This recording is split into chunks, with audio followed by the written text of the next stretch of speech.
Você sabia que existem vermes microscópicos que matam as pragas no solo e que você também pode usar na sua lavoura? Pois é, e o melhor é que eles trabalham para você sem parar, direto no alvo e sem deixar resíduos. No episódio de hoje a gente vai falar sobre os nematóides entomopatogênicos, como eles agem, quando usar e quais cuidados tomar para garantir os resultados reais no campo. Eu me chamo Isabela Tavares, sou biotecnologista e entomologista e esse é o BioAgrotech, o seu podcast de biotecnologia e produtos biológicos utilizados na agricultura.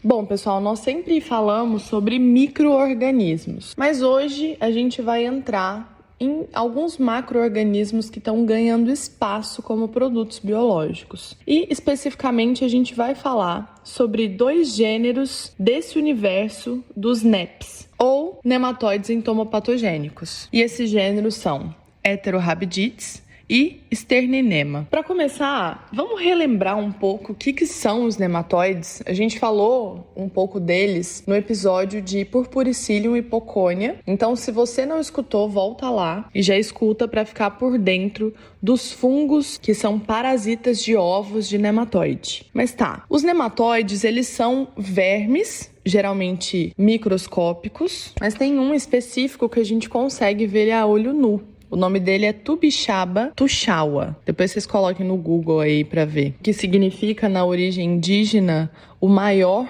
entre os maiores, ou o cacique dos caciques, por conta desse tamanho comum. Mas voltando, eles são encontrados, os fitonematóides principalmente, em quase todos os ecossistemas do planeta, desde o solo até a água. Mas o grupo que a gente vai explorar hoje, eles têm uma função bem diferente e benéfica. Eles são os nematóides entomopatogênicos, ou NEPs. A sigla NEP. A palavra entomopatogênico, ela é bem similar ao que a gente já vem discutindo sobre fungos entomopatogênicos, bactérias entomopatogênicas, mas isso nada mais é que elas são inimigos naturais de várias pragas agrícolas. Esses NEPs, eles pertencem principalmente a 2 famílias. A família Sternennematidae, que inclui o gênero Sternenema, e Heterorhabditidae, da qual faz parte o gênero Heterorhabdites. Apesar deles serem bem distintos, ambos compartilham de uma característica bem extraordinária. Eles vivem em simbiose com algumas bactérias bem letais para os insetos. O Sternenema, ele carrega consigo as bactérias do gênero Xenorhabdus, enquanto o Heterorhabdites tem como suas parceiras as bactérias do gênero Photorhabdus. São os nomes bem complicadinhos, né? Mas depois vocês colocam no Google e dá uma olhada também como se escreve, se vocês tiverem curiosidade. Mas enfim, essa parceria é a chave do sucesso deles como agentes de controle biológico. Então vamos lá, como é que eles agem?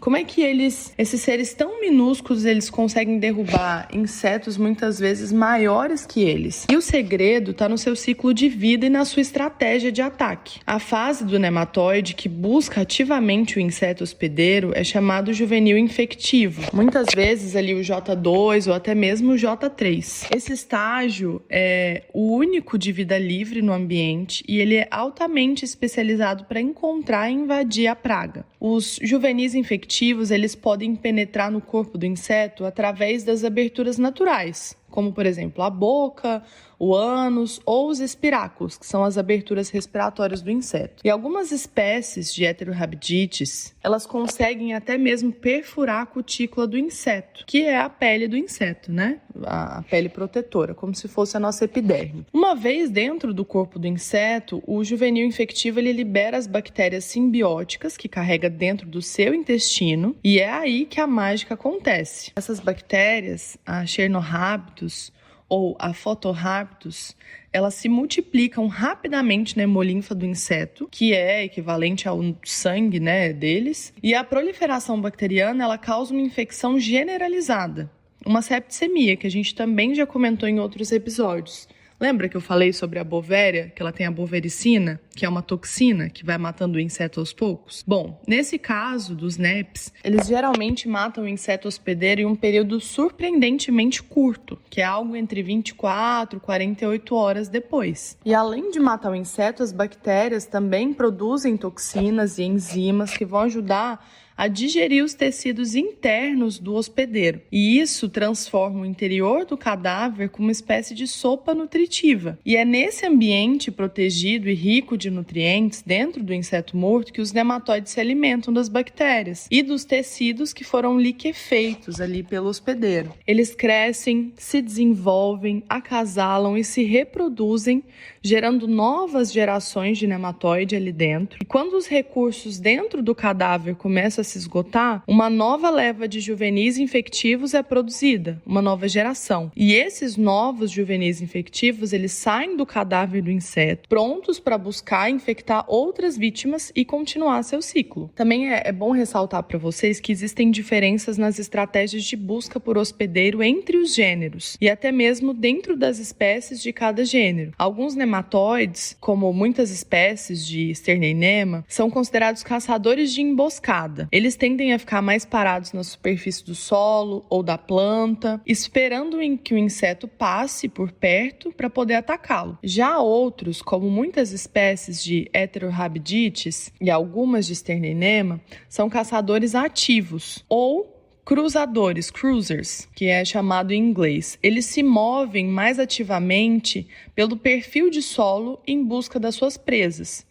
Essa diferença na estratégia de forrageamento, ela influencia diretamente em quais tipos de pragas cada nematóide é eficaz em controlar. E esses caçadores de emboscada, eles são geralmente melhores contra pragas mais móveis na superfície, enquanto os cruzadores eles são mais eficientes contra pragas menos móveis ou que vivem mais profundamente no solo. E quais pragas que eles controlam? A lista realmente é impressionante e abrange muitos inimigos naturais conhecidos dos agricultores. Eles são praticamente eficazes contra insetos que passam pelo menos uma parte do seu ciclo de vida no solo ou em ambientes mais escondidos. Por exemplo, larvas de besouros, como corós, que são sérios problemas em cana-de-açúcar, até mesmo muitos artigos já mostram a ação de Sterneinema em bicudo da cana, também em larva alfinete, que é a diabrótica especiosa, que atacam as raízes do milho, por exemplo, e também já foram verificadas na broca da bananeira, que é o Cosmopolites sórdidus, e o bicudo do agudoeiro, Antonomus grandis, numa fase de pupa no solo. E há algumas outras pragas que atacam parte aérea de plantas, também podem ser controladas, desde que as condições de umidade e temperatura permitam a sobrevivência e a movimentação desses nematóides na superfície foliar. E pegando esse gancho, na prática agrícola, os nematóides entomopatogênicos, eles são aplicados de forma semelhante a alguns defensivos químicos ou biológicos. Eles são comercializados em formulações que contêm juvenis infectivos em estágio de dormência, e essas formulações elas podem ser misturadas com água e aplicadas via pulverização sobre as plantas ou diretamente no solo, via drenche ou até mesmo em sistemas de irrigação, como o pivô. É crucial que a aplicação ela seja feita com condições adequadas, geralmente com solo úmido, temperatura mais amena, preferencialmente nos horários com menos incidência de luz solar direta, porque os juvenis infectivos eles são muito sensíveis à radiação UV e à dessecação também. As vantagens de usar Heterorhabdites e Sterneinema no manejo de pragas elas são muitas. Primeiramente, são agentes de controle biológico e por isso a sua utilização está cada vez maior, e o que significa que é uma alternativa mais segura, mais sustentável em relação a pesticidas químicos. Eles são altamente específicos, eles afetam alguns insetos hospedeiros, assim como a bula, é interessante a gente observar antes de aplicar, eu sempre falo isso para vocês. E algo também bem interessante do biológico, que a gente fala muito sobre os fungos entomopatogênicos, as bactérias, né, que a gente adiciona ali no solo, eles têm um efeito residual por mais tempo em comparação com o químico. E é muito difícil que as pragas desenvolvam resistência a esses tipos de controle biológico, porque o modo de ação envolve tanto o nematóide quanto a bactéria bactéria. Então, são diversos modos de ação, diferentemente de um químico que geralmente é chave e fechadura, né? E aproveitando para falar, se vocês têm alguma dúvida, deixe aqui nas caixinhas, tanto do Spotify ou do seu aplicativo de podcast favorito. Agora a gente também tá no Deezer, no Amazon Music, no Apple Podcasts. Então já deixa aqui seus comentários, no Instagram também, onde a gente sempre posta um mapa mental resumindo o que foi falado no episódio.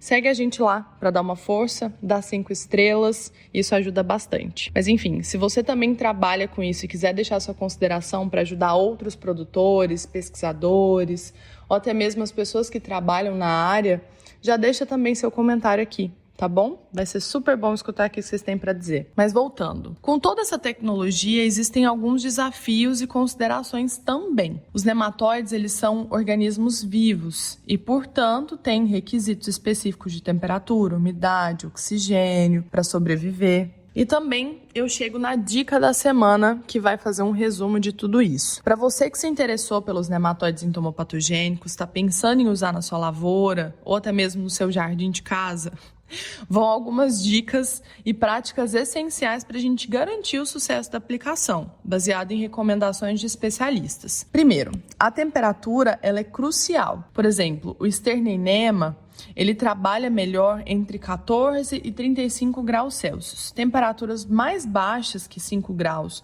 ou mais altas que 35, elas podem ser letais para eles. Então, fica bem atento ao termômetro. Segundo, proteja eles da luz. Os nematóides, eles são muito sensíveis à luz ultravioleta do sol. Por isso, tenta evitar a aplicação sob luz do sol direta. O ideal é fazer uma aplicação bem no entardecer ou bem cedo pela manhã. E o mundo ideal são os dias nublados, né? Isso dá mais tempo para eles agirem protegidos. Terceiro, a umidade é fundamental. O solo ele precisa estar úmido para que eles consigam se mover e encontrar as pragas. Então, mantenha o solo úmido por vários dias após a aplicação. Isso é uma boa prática, regar a cultura antes e depois para receber os nematóides. Se for uma aplicação foliar, é bom você garantir que a umidade relativa do ar ela esteja alta, acima de 75%, pelo menos por algumas horas depois da aplicação. O uso de adjuvantes ou umectantes, eles podem ajudar a manter essa umidade por mais tempo, então é bem recomendado. Quarto,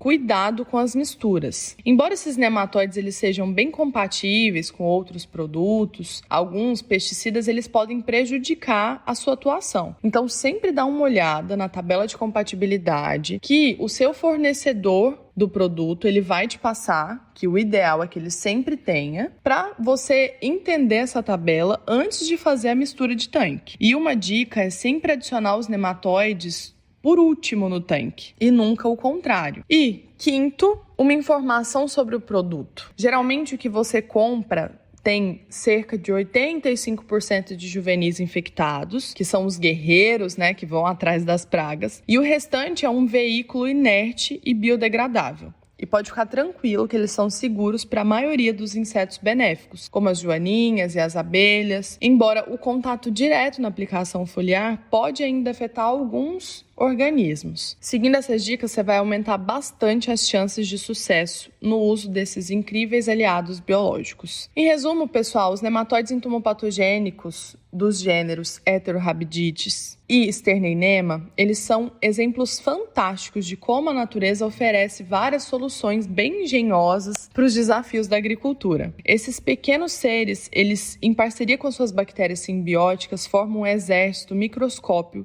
que trabalha silenciosamente sobre os nossos pés ou sobre as folhas das plantas. Eles ajudam a controlar essas pragas de uma forma eficaz e segura e representa uma peça-chave no quebra-cabeça do manejo integrado de pragas, na construção também de um futuro agrícola mais equilibrado e sustentável, que é o que o biológico sempre busca para o futuro. E eles são uma dica até de micro-organismos que vão ser mais utilizados mais para frente. Bom, espero muito que vocês tenham gostado de conhecer esses organismos incríveis. Fica o convite para vocês pesquisarem mais sobre o assunto e observarem também como a ciência ela continua a desvendar e aplicar essas maravilhas do mundo natural ao nosso favor. Agradeço muito a companhia de vocês, espero vocês quarta que vem, 6 da manhã. Até o próximo episódio. Tchau, tchau. Até mais.